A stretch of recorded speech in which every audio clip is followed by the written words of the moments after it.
Alrighty. Okay, look over there. We got lots of different things going on. So Facebook people, as always, are here before YouTube people. So it's a very limited crowd. We may talk about movies the entire time. We may, because we appear to be the movie people. I think we're the movie people. She gets the quote. She actually got the. It took her a while. It was so did you have to look it up? You had to look. Oh, you did come No, up with it yourself? I did. I was walking down my hallway. Just hit you like a lightning bolt? Yeah, but that was hours. For those, I say that the mind does not work less. It definitely works more and very differently as we progress through life. Should we say, you know what? I'm tempted to not tell people what we're talking about and just let them go back and watch like the entire. And I'm not even going to tell them what episode it was in that it came up in. Yeah. Just go look at the other 14-hour long. Go watch 14 hours of the other podcasts that we've had. Sage advice. To find out what we're referencing right now. I want to say thank you to everybody who have taken time out to follow us and be here with us live, and also to view the recordings. And we so appreciate it.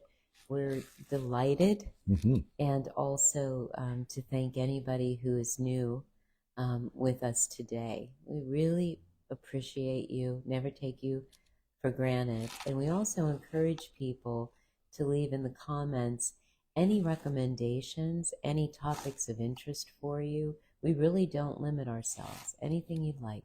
You know what? You're going to have to say that all again because YouTube hasn't started yet. That's okay. Okay. Just these folks. Well, they're special. They are. They are special. You I'm know what? kidding. We love you, YouTube folks. Well, they aren't on yet. Yeah. So they don't know. But they are. These are the special ones. I would like to ditto what you said, but also say I'm worried about you people that are spending a lot of time just watching us. I am. You need to call, seek out help. Well, they may just feel as though after watching and listening that they've got their acts together. Well, yes, that could be very true. So it's kind of that. Maybe it's it's building them up. We are therapy. Yeah. We are here to help make you realize At least that we're not them. That's right. Yes, that's true. Very true. Well, yeah, that's a public service. You guys, I guess. Yeah. I mean, who wouldn't want to be me? I don't know. Hey, Jayla, how the YouTube people coming? Turn them on.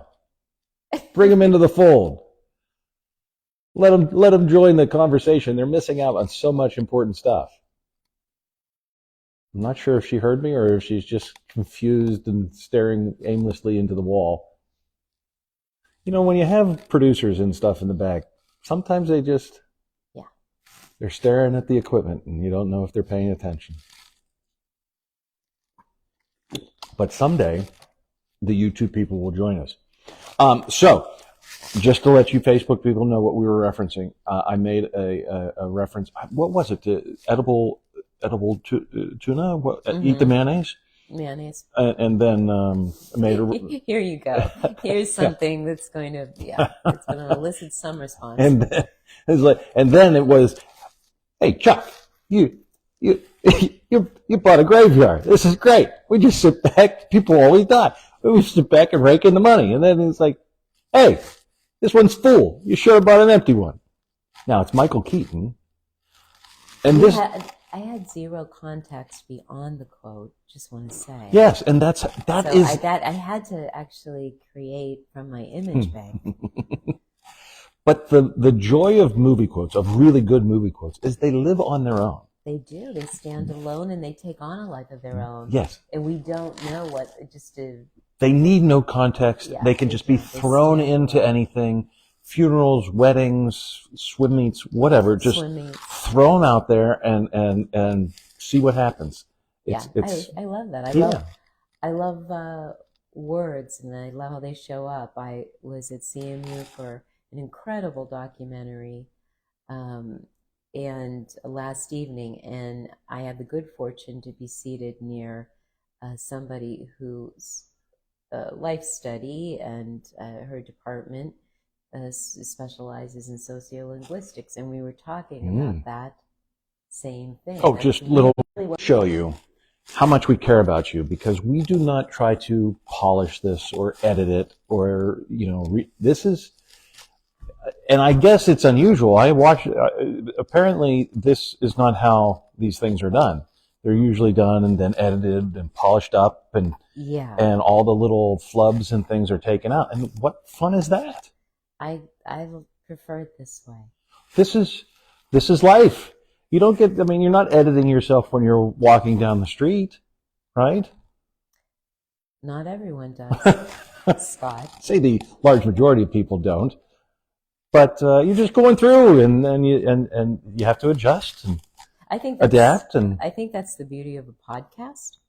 it was until everybody started editing these things and trying to make them into shows. I think it's what it's meant to be at its essence, and I Yes. think therein lies the impact. I do understand editing for certain treatments, and perhaps adding images or creating meaningful subtitles, etc.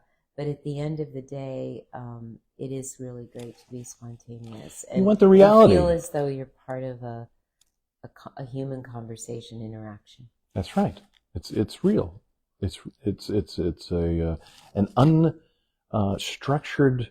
You never know where it's going to come up. I think for much of Gen X, I would say, at least the older side of Gen X, and can you explain? There's so many things now. Obviously, I got the baby boomers, right? Generation Jones. Generation Jones. What is it? What is that? I've never heard of that. What is that? That's me. That's you? Yeah. Okay. Not quite a baby boomer, not quite Gen X. All right. Well, explain that. Is there like 3 months of somewhere that it truly is a very small number of years. Because baby boomers are till like 65 or something, aren't they? Yeah, 64, 65. So what's Jones? What's this Jones thing? We go back to the tail end of the 50s to mid 60s, later 60s.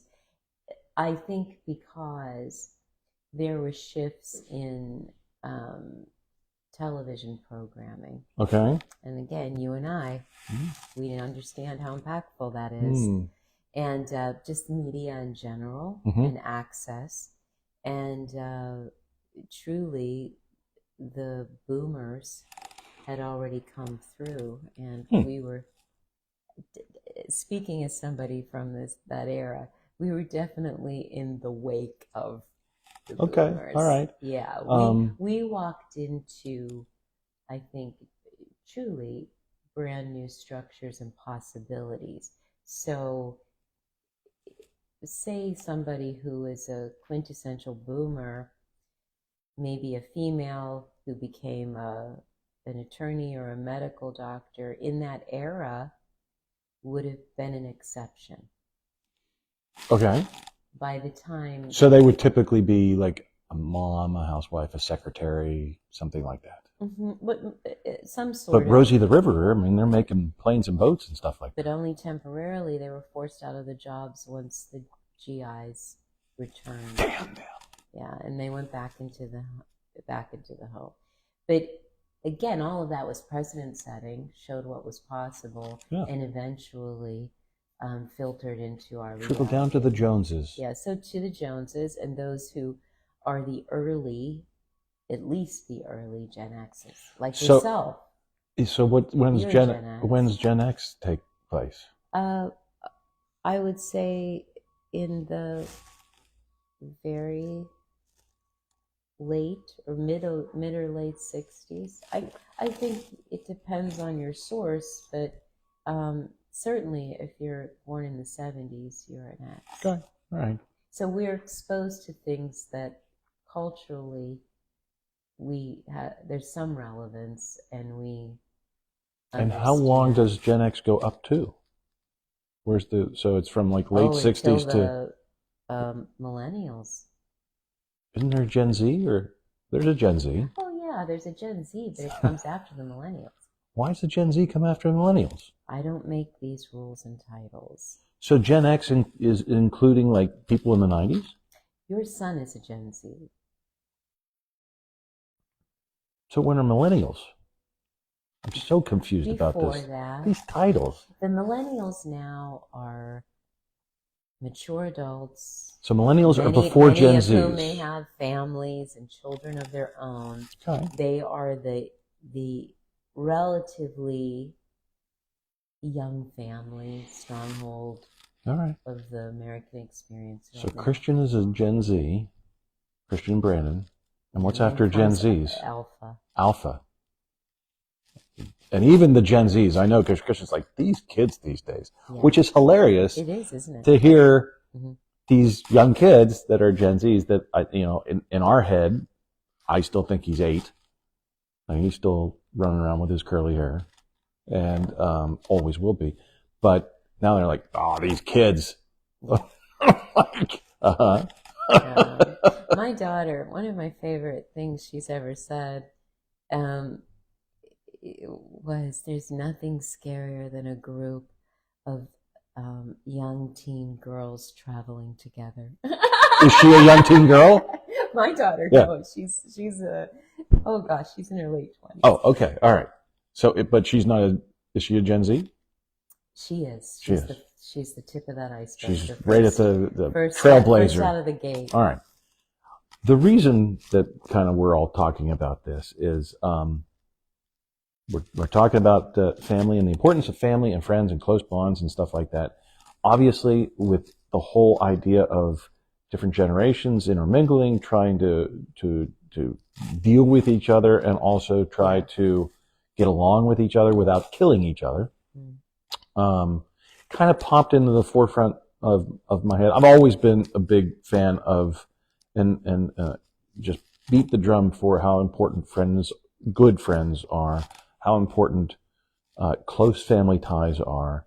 I raise an eyebrow and really can't figure out for the life of me and truly feel sorry for people that don't have close relationships with their parents and conversely don't have close friendships with people. Mm-hmm. It's a problem. It came to a point this weekend, a good friend, his father recently passed, that we had a memorial, and he opened with the concept that, and it was a very interesting group, skewed very much in the middle, is a lot of the older folks, the baby boomers that were friends of the dad, who were all like 80s, late 70s, some in their 90s.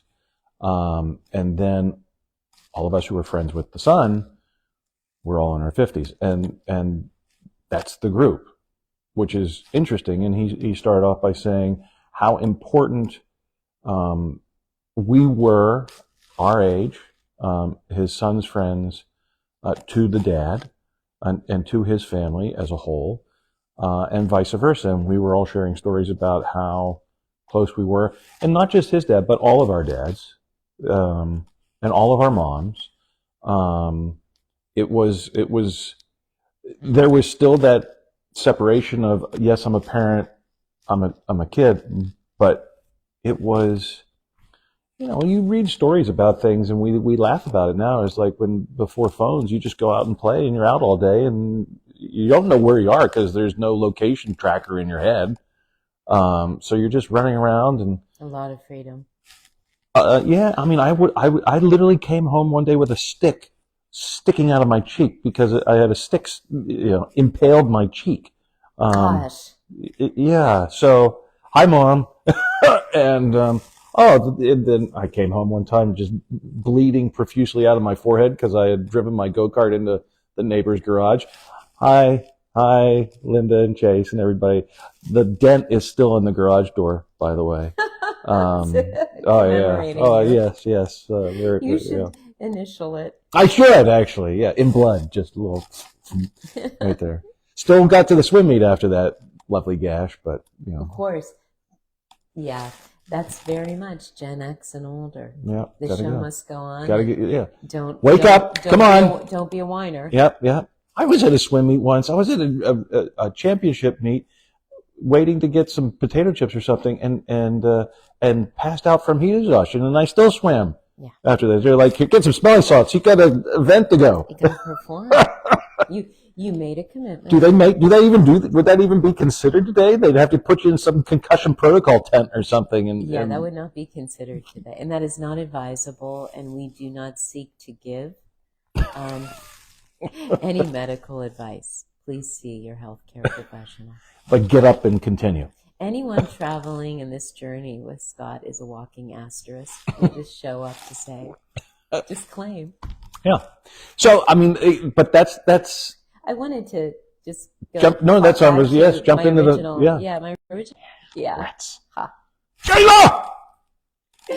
So, gotta wake up pretty early around these parts. You want to get us something over. But I wanted to say that this is very reminiscent of the talk shows that I certainly grew up on. And whether it was Mike Douglas Merv or Griffin? Dick Cavett or Merv Griffin. Yeah, Dick Cavett, yeah. Moving into the later evening ones as well. And it just was, to me, great fun, even as a child. Yeah, they're not scripted. To watch an unscripted dialogue. And sometimes, the best moments are always the ones where people are either put on a spot or say something that's completely unanticipated. And, in those days, there were live audiences. Yeah. In these days, there are live there they audiences. But, never did we think, someday I'll be able to approximate this from my home or my basement or from wherever, building, boat, anywhere we want. Yeah, on the river. But it reminds me, just going back to what you were saying, there's something that at its essence is incredibly compelling and entertaining and rich, just about sitting down together and riffing and starting to talk. I think there is, as you were alluding to, with the still continuing to go to the swim meet or whatever after mass hysteria, that there is a tendency to, I don't want to use the term give up too quick, but I'm going to use the term give up too quick, because I can't think of a better term in terms of small little bump in the road. Adversity is like, oh, I can't, I got it, we're just going to stop and go back and reset. We're talking about two extremes, right? You see that a lot now. Yeah, you fell over at a swim meet and were just propped back up essentially and thrown into the deep end in every sense. Still won. Still won. Oh yeah. High five. I didn't lose. Champion. I didn't lose at big meets. And it's arguable that I had a rest. I was out. I got a little power nap. Yeah, it contributed. It contributed to your character and who you are today. Yeah, in a really positive way. And then there's the other extreme, where we step away from anything that bespeaks danger or an unnecessary challenge. And again, those are two extremes. Probably the goal is to there's a happy yourself medium in the middle. Yeah, there certainly should be a happy medium in terms of that. I think people are, I see this a lot in, he's a Gen Z, in Christian's thing with, because he's now out of school, so he's back living with us, and I can just, he's just like, oh, why am I living with my parents? Yeah. It's natural. God, it's driving me nuts. It's natural. I lived with my parents until I drove to the church to get married. Yeah, and that used to be the case for everyone, just about. I don't know. In the prior generations. Because none of my generation, that was unusual. Oh yeah, my friends all had raised. They're like, you're what? Because they're all living in an apartment together and stuff. I don't know any of. Actually, I don't know any of my friends who lived at home. Yeah. Any of them. No. And how strange am I for doing that? I don't think it's strange. I honestly think it's the mix of personalities, comfort level, perhaps how much autonomy you have. Big house. Probably, yeah. Lots of space. The space. Yeah. Yeah. We weren't, it depends. Jammed in there. Yeah. I always made the comment, I was like, it's fantastic. There's always food in the fridge. there's always a car with gas in the driveway ready to go. I was like, what could possibly go wrong? Well, speaking of generations, that's where many millennials found themselves, and Gen Z finds themselves too. And some people cite economics, some people cite, again, the culture. A lot of them, the attitudes and the parenting patterns of the boomers. So as a doctor of... Please just call me Susan. I know, I tease you. I know you do. So with this in mind, as more of a professional therapist type of person that has insight into these things, would you say that it is, I mean, there are obviously benefits and not benefits of having multi-generational households Oh, yeah. living together. I think the benefits outweigh the negatives by far. But part and parcel of that has both sides or whatever sides, if it's multi-generational, all have to be willing to both give and take. It can't be just, right. You use the Like word autonomy. Yeah. A top-down authoritarian. Yeah, I think you hear a lot from a kid's point of view of living at home saying, it's my house, they're my rules. Right. Coming from the parents. And that's a surefire way to make sure that your kid moves out of the house and gets his own place, in my opinion. Yeah, and Real quick. I think it's healthy for an adult child to want to leave at a certain point. Sure. Whether they're marrying out or they're just... Well, marrying out is a totally different thing. That's whether they're leaving entirely different. Just because it's their time, and I think every individual is so different. They're ready at different times. Sure. And yeah, so I think that it's difficult for a lot of young adults to is socioeconomics. Sure. So there's the social side and there's the economic side, which produces the feasibility range of when someone is considered, using this word again, Scott, autonomous as an adult.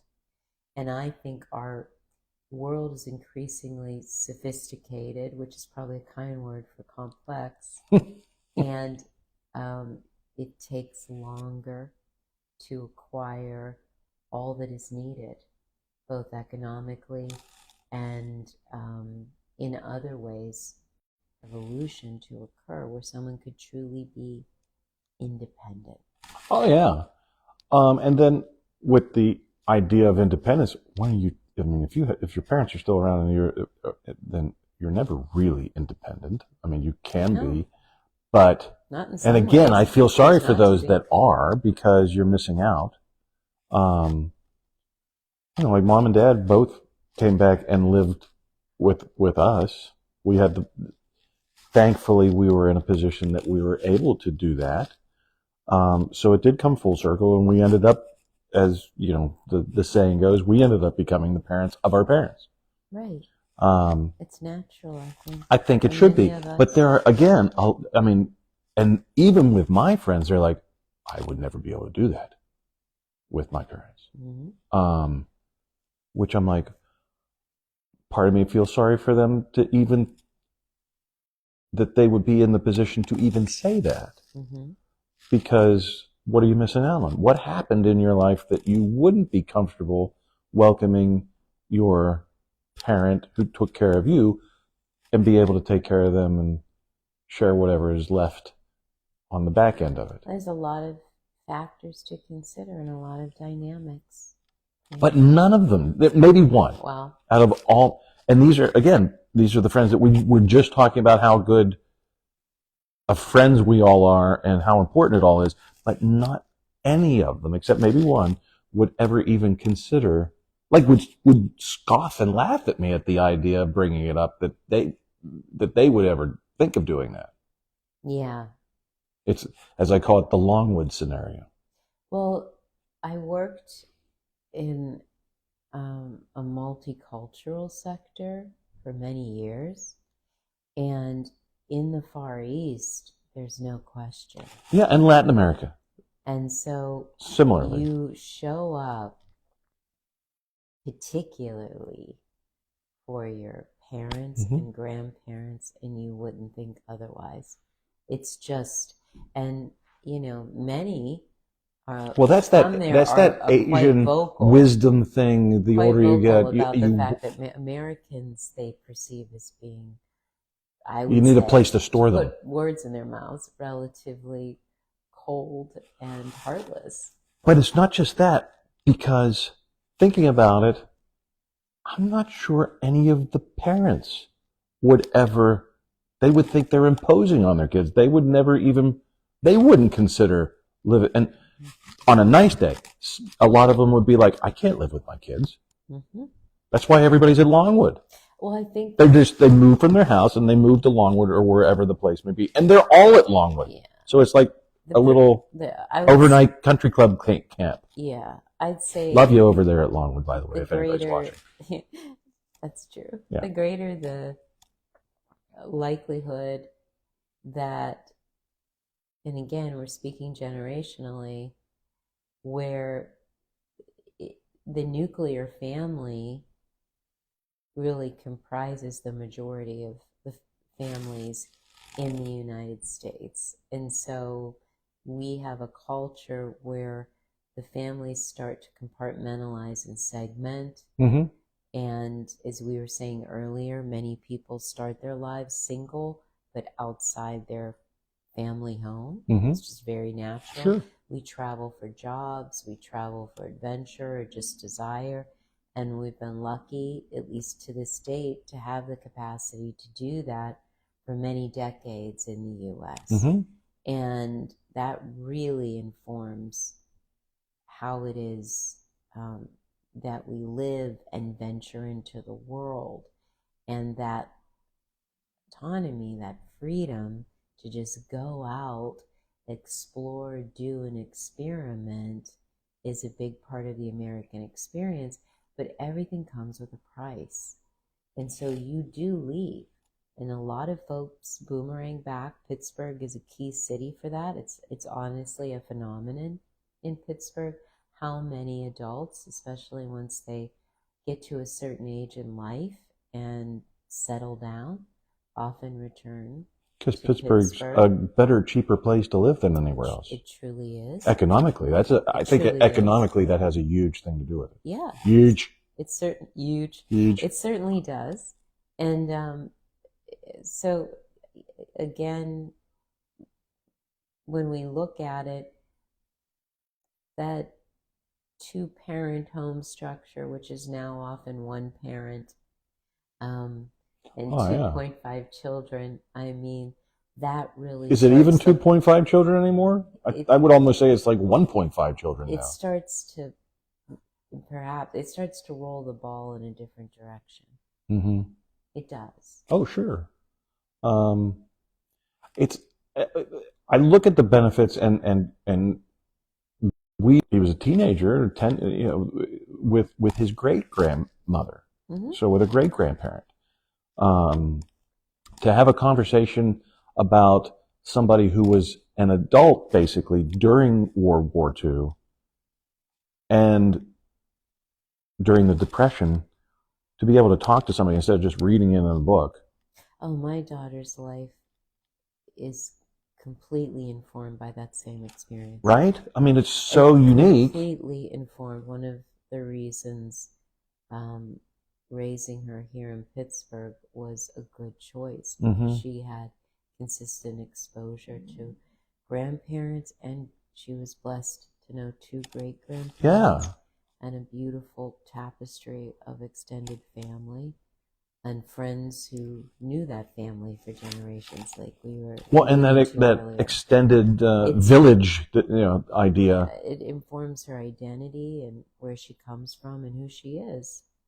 Yeah, it makes me a zealot in a way for that, and people who are not used to that, because most people, I think, are have their closest circle of friends later in life that continue on. Yeah. Either from the most recent neighborhood where they're living, where their kids grew up, so everybody is in that, or from college if they still have people that are friends that they met in college and continued, or at work, and depending on how long they're at work, that's their close friend group.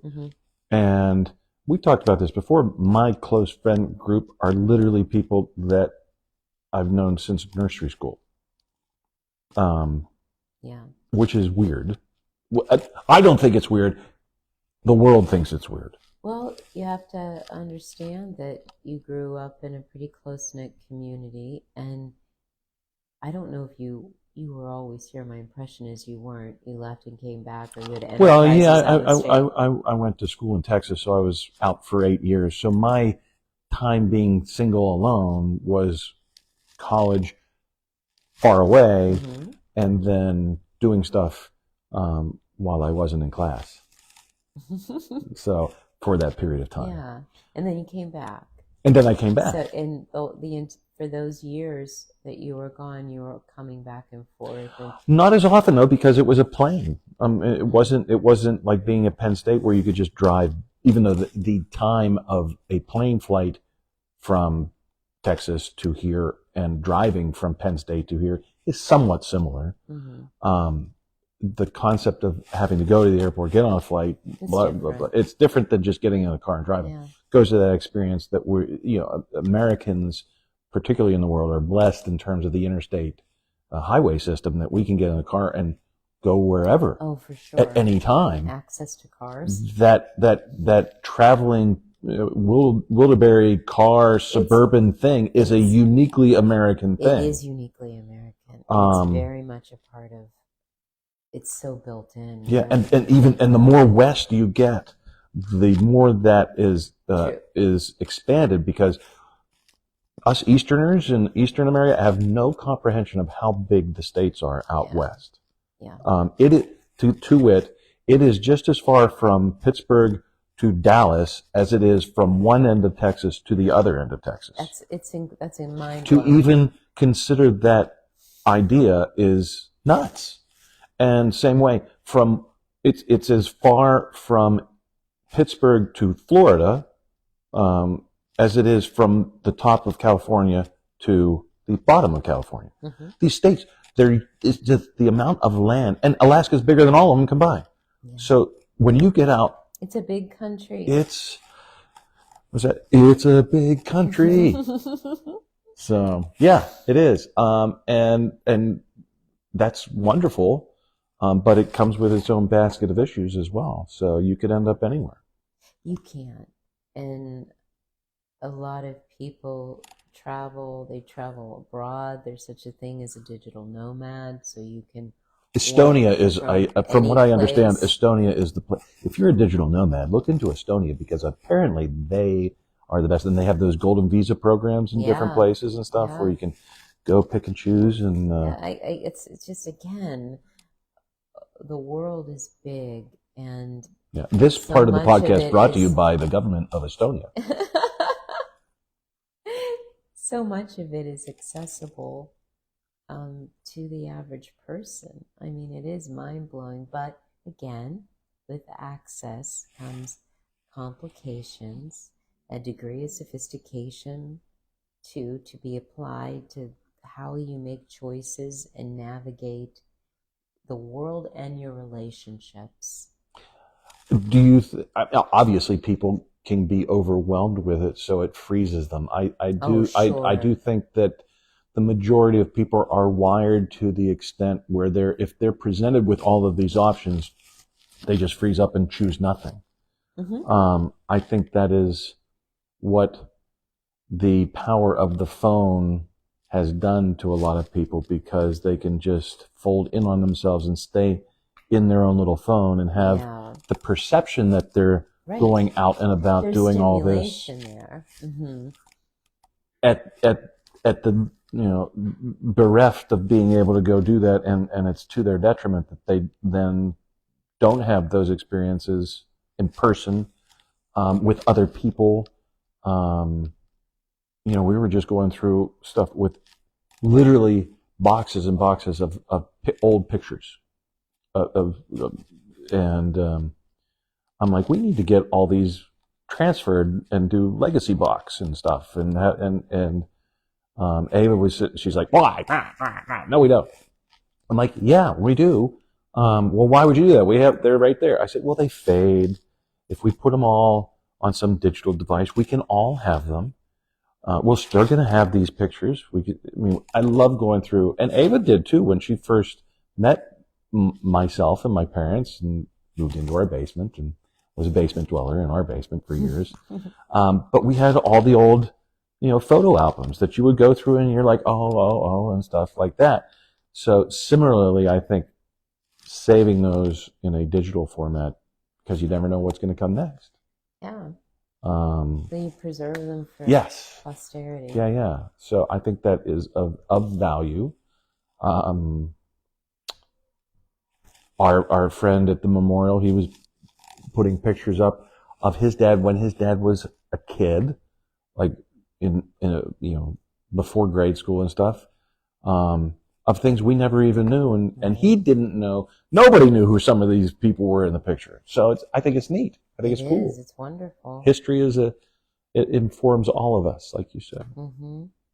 Yeah, and it's great to have enough of a relationship where you can share it to the next generation and the next. And not even that you can, but you want to share it. Mm-hmm. So it's not. It goes beyond just the ability to do it, but the desire to do it.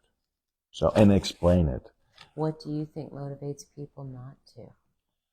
I honestly don't know. I think it's just growing up in whatever system, whatever non-nuclear family or however it was that didn't make that a big deal, that didn't impress upon them to the roots. Of the importance. Many people, right. Yeah, many people who really don't have a sense of they just went through life without having it. It was like the holiday Presbyterian. I'll see you at Christmas and Easter and maybe Thanksgiving. Mm-hmm. That's the fair weather friend is another phrase that comes to mind for that. Oh, yeah. So, but I think that's part of a lot of families and a lot of just friendships as well, because it takes effort and it's not always going to be reciprocated. No, it isn't. And we're in a society now, and I don't know if I should say we're in a society now. I think everybody always has been looking for immediate gratification. It's not just a new thing. Everybody wants to be immediately gratified. It's just more possible now. It's easier to do that now. So if your efforts to follow up with somebody from high school are not reciprocated, and even to the level that it doesn't come back to the same level that you're giving out, mm-hmm. It's easy to just move on to the next one and just, it's not worth trying to keep up with what Jim's doing today. Or you may have a life crisis or some extraordinary challenge and you're unable to show up like you used to. Mm-hmm. And I've lived through that. And people resent that you're not showing up the way that they expect you to or like you always have. And because they haven't lived through something yet, they don't understand. They don't know. They don't know what the situation is. And they take it deeply personally. Mm-hmm. Mm-hmm. Yeah. Many things can happen. It's like the handwritten note we were talking about last week. If you don't get that handwritten note, it's like, oh, Betty doesn't care about me. She didn't send me a note. Didn't send me a thank you note. People can get in their heads. Yeah. It's that's why I'm like, you got to just keep on going. And it's interesting because I've always, for whatever reason, been the one that I was always the party provider rather than the party goer. Yeah. Somebody asked me why I got into the nightclub business, and I told them, I said, I hate going to nightclubs. Yeah. And they're like, what? Why would you? I was like, well, because you have a choice. You could either I could sit in my dorm room and be a social leper, or I have to figure out how to make it so I can. How to make this tenable. Yeah, I gotta. I mean, as a selfish human being, as we all are, Clubs are a big part of our youth. Yeah, I would particularly if you're at a college and stuff. You're going out and stuff. I was like, okay, so I don't like going out. I'm not a huge fan of drinking. Hate beer.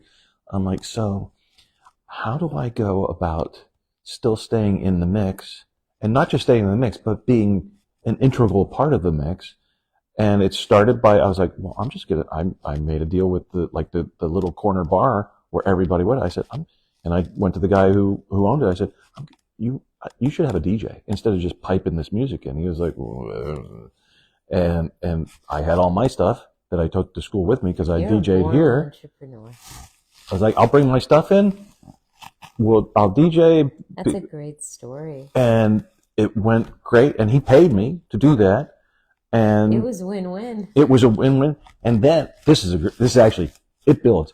I didn't start out by talking about this. This was not my intent for this particular part of the podcast to go into great detail, but it's a good story.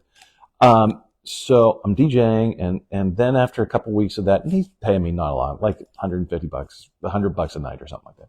I'm like, I'm doing this like 4 nights a week. I gotta buy a lot more music so we can stay current and not just keep playing the same thing over and over again. He's like, well, I can't pay anymore, but you can charge a cover charge if you want. I said, so I can charge a cover charge and keep whatever the cover charge is? He's like, yeah. But I'm not picking the cover charge. You have to have, you hire somebody to take the cover. I was like, okay. And you're still going to pay me $100 a night? He's like, yeah. I said, okay, but I also have to eat for free. If you could throw that in there too. And he's like, if anybody needs an agent, contact Scott. So after like the second or third night of me just counting off like the $1,000 or whatever from the cover charge, he was like, I'm not paying you your $100 anymore. I was like, still eating though. He's like, you can still eat. I love that. And then a year after that, he went out of business, and his manager and myself bought the place across the street and hired him to be our manager. Oh, that's and amazing. Turned that into, and we called it Across the Street. The name, it was called Across the Street because it was across the street from where we used to. Where was this? This is in Dallas, in Dallas, Central Expressway. There's Mockingbird, SMU right there. It used to be called Yale Boulevard. It's now SMU Boulevard.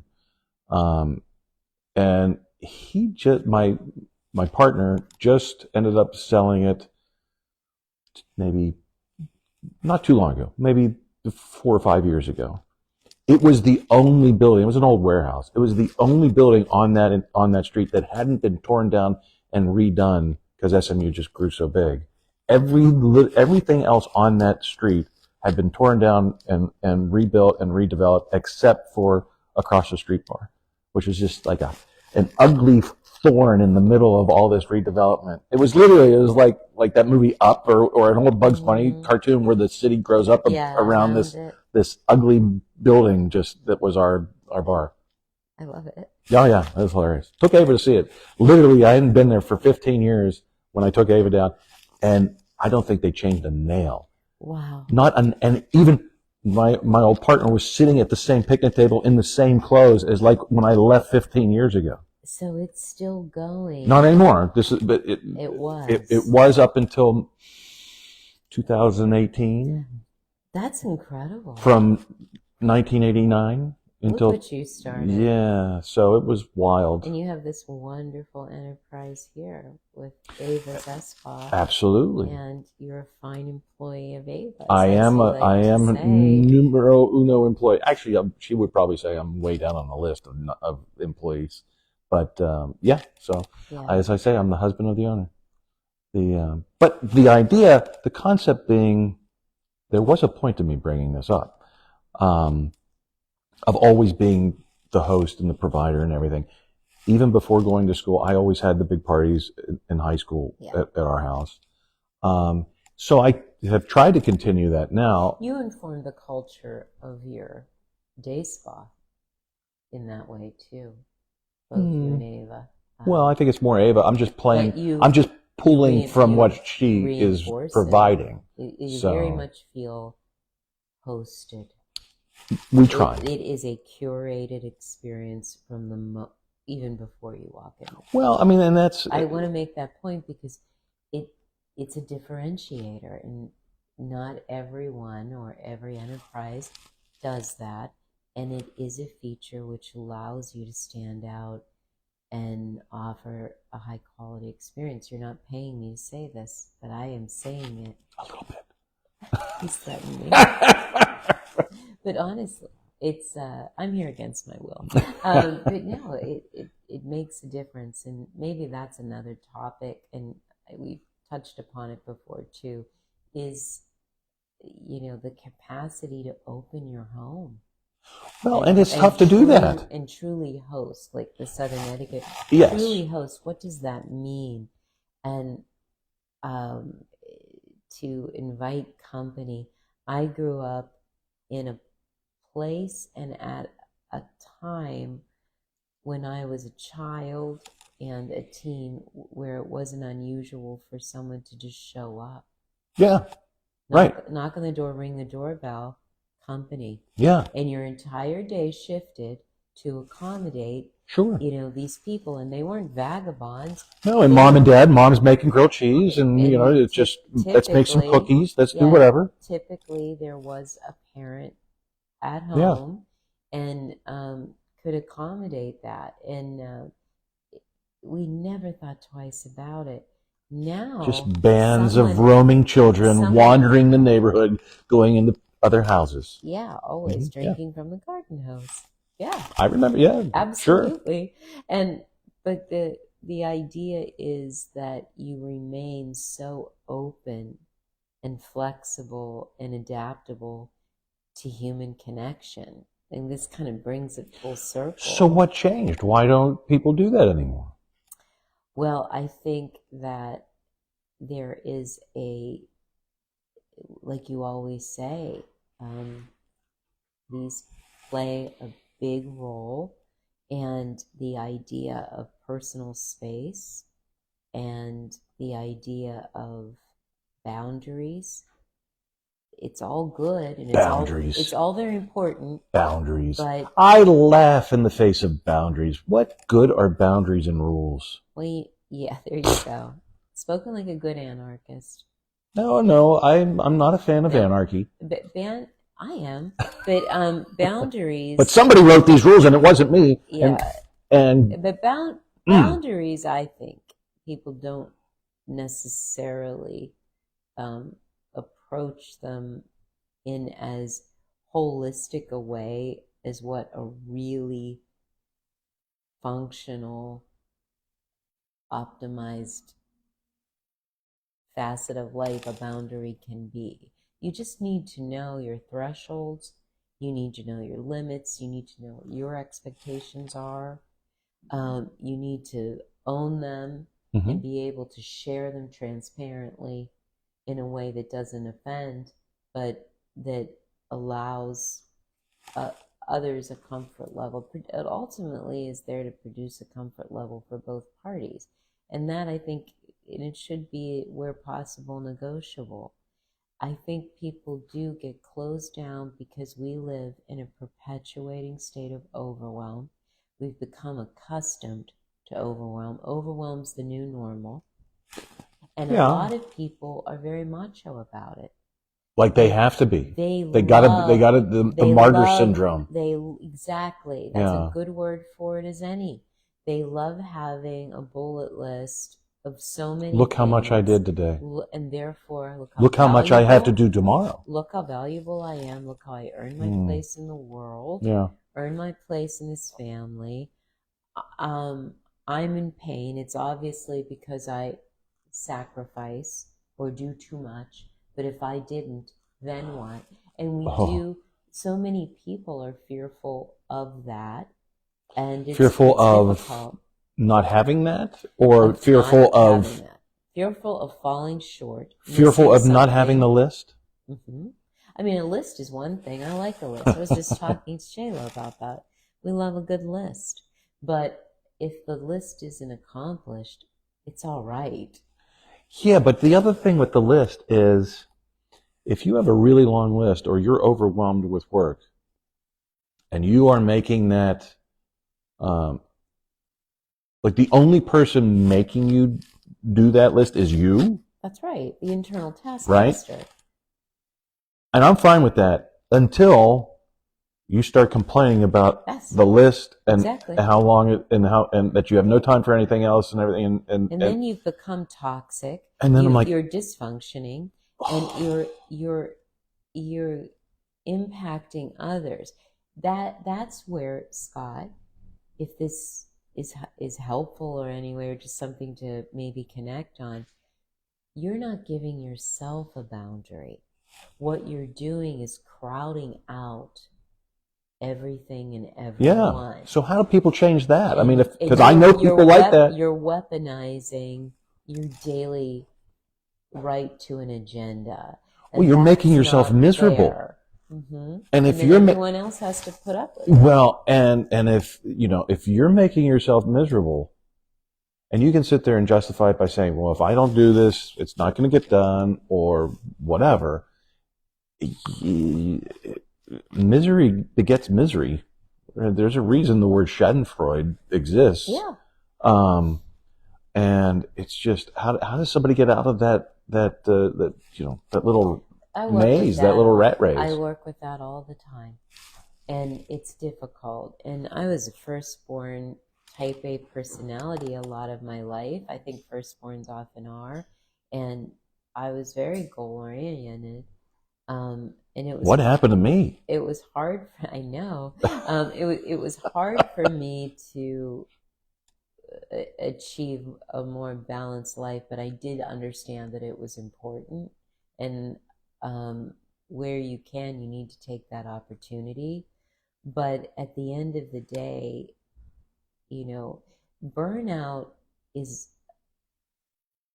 should be perhaps something that we occasionally run into and experience, not every day, and learn from, but it should not be a chronic condition, and it shouldn't be expected. And we don't, very often, this is the yang to the yin, we don't take our power where we actually have it, in this word autonomy. In order to be autonomous, we have to be willing to lead our experience or lead our life. Mm-hmm. And very often what we do is we defer to some externalized agenda, which is often subjectively arrived at. We do not necessarily have to tick off all those boxes or attain A, B, C, D, E, F, G in order for everything to be all right and for us to live with ourselves. But we do not give ourselves that permission. We really don't give ourselves the opportunity to lead with discernment and become far more intentional. And a lot of people who will just be kind and say overachieving every day, they may look incredibly intentional, but I think they're just reacting. They are completely reactive. And that is a good conversation maybe we could have at another podcast, because that is where in my work the yin and the yang really meet and oftentimes clash. We produce an internal conflict that doesn't have to be there. Mm-hmm. We just have to learn that we are giving up our power and autonomy and becoming so reactionary. Mm-hmm. And we are led by what, at the end of the day, fear. And then that becomes resentment, which is an offspring of anger. Yeah. And we have all And you're just miserable. Exactly. All of this toxic buildup that we turn it into fuel. And that's what we begin to run on, so that we can meet an impossible set of expectations that we become a victim of and don't realize that we've generated ourselves. Well, and then you're trying to play that constant victim card to get everybody to sit there and say, oh, woe is you, I feel sorry for you, which just, people aren't going to do that, because it's like you chose it. You have a choice. You were in pain, you chose it, and fix it. People will actually begin to resent you and back away. I think JR,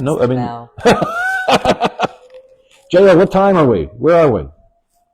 I'm getting a look, a nonverbal that we are. Because we're so far away, I can't tell what time it is.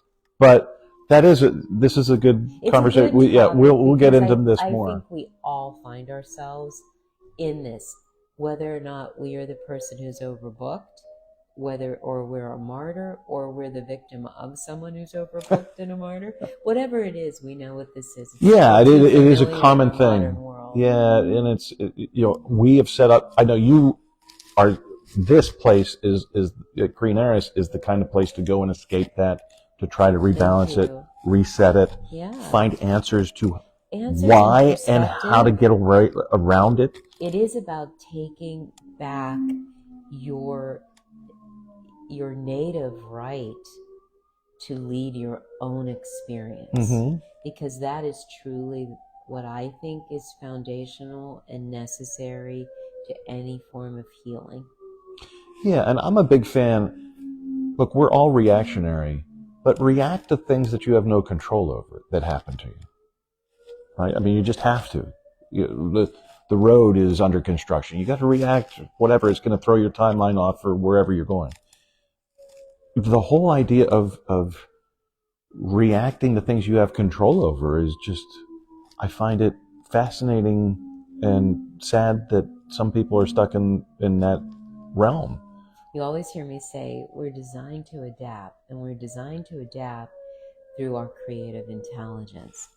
And when you find yourself in a reactionary loop, or maybe after today's podcast realize that you have become reactive, you thought you were being active. What is that awareness of your self-awareness of things, right? Yeah.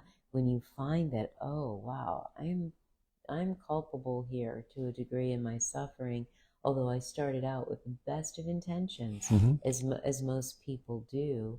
When you come to that moment, it's important just to take a breath and say, I have the opportunity to adapt in a way that will serve me and probably ultimately serve everyone better. Yeah. Let me take a moment, clear my mind, and calm my body, and think about another way. Yeah. So here's for those of you out there in podcast land. So if you have a full day today and you're going home and you're supposed to make dinner at the end of the day and you've had a really tough day, order out. Don't make dinner. Yeah. Or and just get it in to-go containers so you can just throw it away. You don't even have to do dishes afterwards. So when you get the food and take it home, don't take it out of the containers and put it into china and place at home with actual silverware. Just eat it out of the box with the plastic utensils and then throw it all away. It's amazing how much cleaner things are. You don't have to worry about cleanup. Yeah, take an extra 5 minutes to yourself. Yeah. It doesn't have to be an hour. Yeah. Just leave it and see what happens.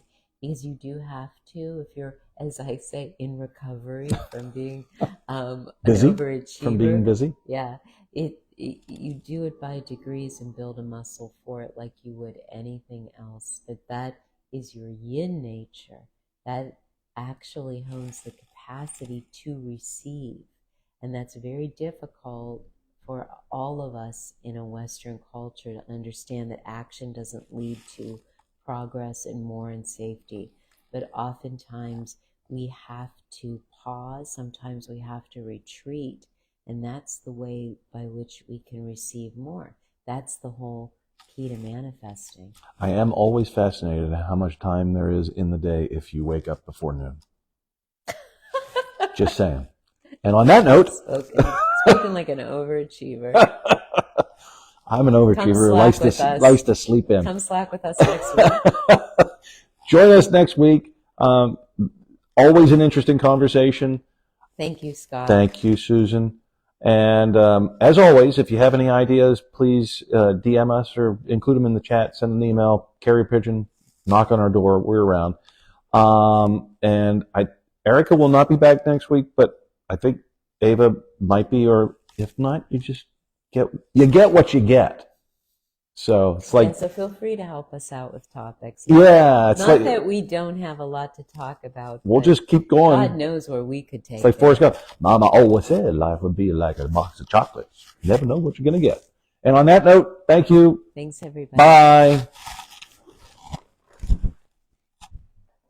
Boom, boom, boom, boom. Boom, boom.